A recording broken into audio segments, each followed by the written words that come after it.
It was quite a common demonstration for us. Everybody can see that there was nothing really illegal done. And all my actions I could be seen on the internet, just marching along with the people, just shouting in the megaphone.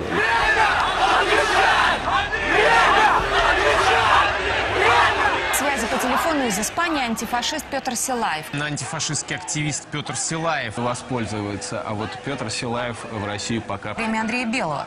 С Петром Силаевым пообщался наш коллега. Fair Trials International first heard of the case of Petr Silaev through our legal networks. A human rights lawyer in Finland approached us telling us that a well-known refugee from Moscow had just been arrested in Spain.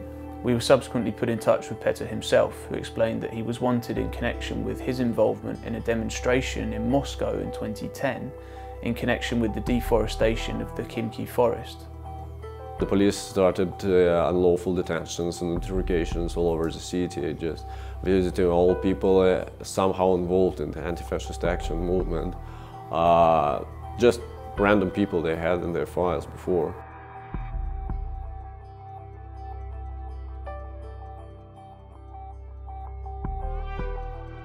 Having escaped Moscow and been granted asylum in the European Union, Petr thought he was safe. But to his dismay, a short time later on a trip to Spain, he was arrested. Last August I came to Spain to spend my vacations and just normally arrived at the airport, checked in a cheap hostel, and the next morning 5 AM the door opened and the squad of anti-terrorist police rushed in and called my name. I was arrested just in the face of other people present in the room and just put in the handcuffs, taken to the police car forcibly, and they drove me to the local police station where they presented me the INTERPOL warrant. It transpired that Russia had previously used Interpol's networks to circulate a request for Petr's arrest, so that he could be extradited back to Moscow to face trial for an offence of hooliganism.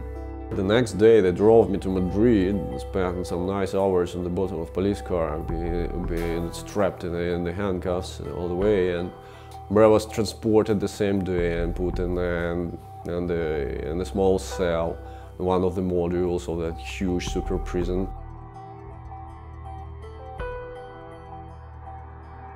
Petr was released from detention, but by this time the extradition process was in motion.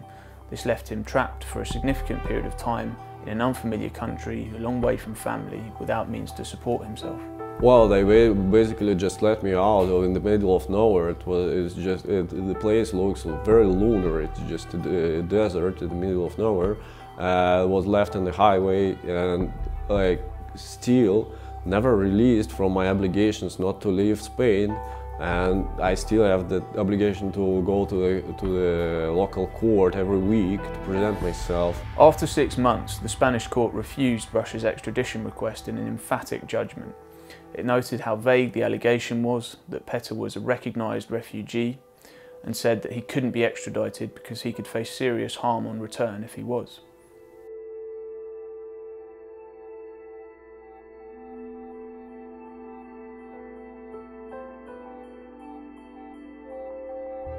Fair Trials International believes that with better safeguards in place, the whole episode could have been avoided. This was a known civil activist, and a request came in for his arrest based on an offence of hooliganism, a problematic offence which was used to try the feminist punk band Pussy Riot.